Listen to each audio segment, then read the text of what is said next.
আসসালামু আলাইকুম বন্ধুরা। তো এক ভাই আমাকে প্রশ্ন করেছে যে কেউ যদি আপনার জমি দখল করে নেয় সেটা আপনি কি করে উদ্ধার করবেন।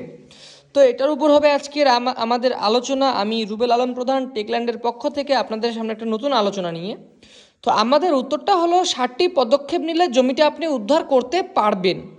তো সেখানে আমাদের প্রথম পদক্ষেপটি হলো যে ভিডিওটা শেয়ার করে দিবেন, যাতে আপনারই নয়, যাতে আরও মানুষ, সাধারণ মানুষ যারা জানে না ওনাদের যাতে এসব বিষয় জানতে সুবিধা হয় এবং ওনারা কাজগুলো করতে পারে। তো এটা হলো, তারপর হচ্ছে আপনাদের দ্বিতীয় পদক্ষেপ যেটা হবে সেটা হলো একটা সামাজিক বৈঠক ও বিচার। তো আপনাদের একটা প্রথমত হচ্ছে সামাজিক বৈঠকের মাধ্যমে আপনার সেই জমিটার সমস্যাটা সংশোধন করে নেওয়ার একটা ব্যবস্থা যদি করেন তো সেটা হচ্ছে আপনার হচ্ছে খুব ভালো হবে। তো সেখানে যদি বিচার আপনার পক্ষে রায় হয় তো সেখানে কিন্তু আপনি অবশ্যই বিচারের রায় আপনার পক্ষে হলে লিখিত রায় নিবেন। সেখানে যাতে বিচার মাতব্বর ও সর্দারের স্বাক্ষর থাকে। তো তার মানে হলো যদি আপনার পক্ষে রায়টা প্রদান হয় সেক্ষেত্রে কিন্তু আপনি ওনাদের কাছ থেকে একটা লিখিত রায় নেবেন এবং সেখানে যারা যারা বিচারক ছিলেন সেখানে কিন্তু আপনি অবশ্যই ওনাদের একটা স্বাক্ষর নেবেন। এটা হচ্ছে আপনার দ্বিতীয় কাজ। এবার হলো আপনার তৃতীয় কাজ, যেটা হলো এবার আপনার দেখা গেল দ্বিতীয়তে আপনার সমস্যাটার সমাধান হলো না।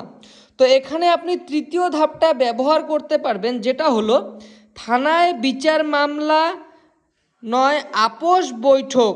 আপনার পক্ষে রায় হলে ওসি সাহেবের স্বাক্ষর নেবেন। তো আপনি যে থানায় মামলাটা করবেন এটা কিন্তু আপনি হচ্ছে মামলা নয়, আপনি হচ্ছে একটা আপোষ বৈঠকের জন্য থানায় একটু জানাবেন। তো সেখানে হবে কি, দুই পক্ষকে থানা থেকে ডাকা হবে যে একটা আলোচনার বিষয় আছে। তো থানা থেকে দুই পক্ষকে ডাকা হলো একটা আপোষ মীমাংসার জন্য।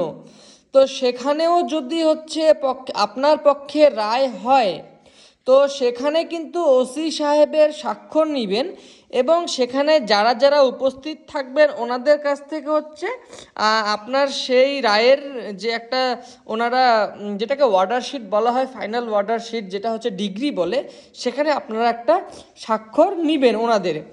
এবার সেই থানার মধ্যে যদি আপনার দ্বিতীয় পক্ষ উপস্থিত না হয় তো সেক্ষেত্রেও কিন্তু আপনি একজন ওসি, আপনি সেই থানার ওসি সাহেবের থেকে কিন্তু একটা লিখিত নিয়ে নেবেন যে আমি একটা আপোষ মীমাংসার জন্য ডেকেছিলাম, সেখানে কিন্তু ওনারা উপস্থিত হননি।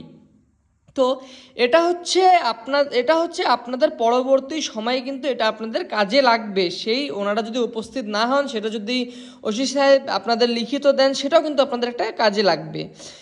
এবার আমাদের 5 নম্বরে দেখতে হবে কি, দখলকারীদের নাম জিডি করে রাখতে হবে। আপনাদের কিন্তু আপনারা যখনই বিষয়টা জানতে পারবেন, বিষয়টা জানার সাথে সাথেই কিন্তু যারা আপনার সেই জমিটা দখল করে আছেন ওনাদের নামে কিন্তু একটা জেনারেল ডায়েরি করে থানায় রাখতে হবে।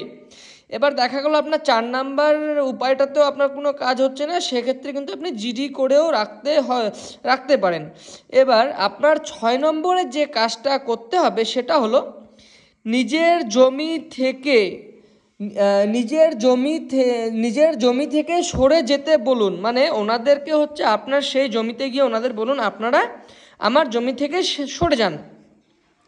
তারপর ওরা উগ্র ব্যবহার করলে ভিডিও করুন। এবার যখন আপনারা ওনাদের জমি থেকে সরে যেতে বলবেন তারপর ওনারা কিন্তু আপনাদের সাথে একটা খুব উগ্র মেজাজি ব্যবহার করবে, বিভিন্নভাবে গালাগাল করবে বা অনেক ধরনের কথা আপনাকে বলবে। তো সেই সব জিনিস কিন্তু আপনারা অবশ্যই যদি ভিডিও করে রাখেন সেটা কিন্তু আপনাদের পরবর্তীতে কোর্টে কাজে লাগবে। এবার আমাদের যে 7 নাম্বার কাজটা যে আছে, 7 নাম্বার কাজটা হলো যে যখন আপনার এটা দিয়ে কোনো কাজ হলো না, আপনাদের 7 নম্বরে করতে হবে কি, একটা যোগ্য এবং দিনদার উকিল নির্বাচন করুন। এবার এখানে আমি যোগ্য এবং দিনদার উকিল কেন বলছি, যোগ্য উকিল নির্বাচন করার কারণটা হলো যারা হচ্ছে যে সবসময় জমি সংক্রান্ত বিষয় নিয়ে যারা কেসগুলা লড়েন, তো যাদের অভিজ্ঞতা বেশি, সিনিয়র থাকেন, অবশ্যই একজন যোগ্য উকিল আপনারা হচ্ছে এটা করবেন, আপনারা হচ্ছেন যোগ্য উকিল নেবেন। এবং দিনদারের কথা এই জন্য বলছি, অনেক সময় কিন্তু দেখা যায় যে কেসগুলো অনেক ঝুলে, যার কারণ কিন্তু অনেক সময় উকিলরাও হয়ে থাকে, ওনারা হচ্ছে ইচ্ছাকৃতভাবে কিন্তু এইভাবে কেসগুলোকে ঝোলান। তো এটা হলো আমাদের, যাতে আমরা দিনদার হয়, যাতে আল্লাহর প্রতি অথবা ভগবানের প্রতি ওনাদের একটা ভয় থাকে যে আমি ভাই যে আমার কাছে বিশ্বাস করে এসেছে, আমি যাতে ওনাদের না ঠকাই। তো এটা হচ্ছে আমাদের 7 নাম্বার স্টেপ।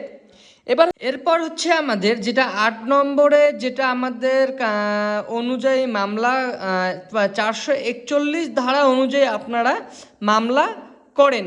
তো 441 মামলাটা হচ্ছে এটা, যেটা যেটা আপনারা অনেক সময় এসডিএম কোর্টে হচ্ছে এই মামলাটা করা হয়। এটার মানে হলো এই জমির উপর কিন্তু একটা নিষেধাজ্ঞা জারি হয়ে যায়, যেটা এই জমির উপর কেউ ঢুকতে পারবে না, যার জন্য কিন্তু 441 মামলাটা করে।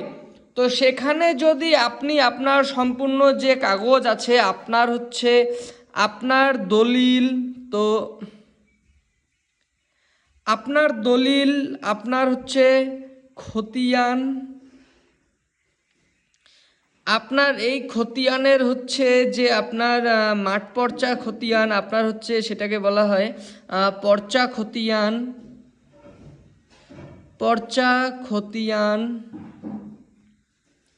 এবার যেটা হচ্ছে একটা সবথেকে ইম্পর্টেন্ট বিষয়, পর্চা খতিয়ানের উপরে যেটা হচ্ছে আপনার যে আরএস খতিয়ান যেটা থাকে, আপনার যেটা আরএস খতিয়ান,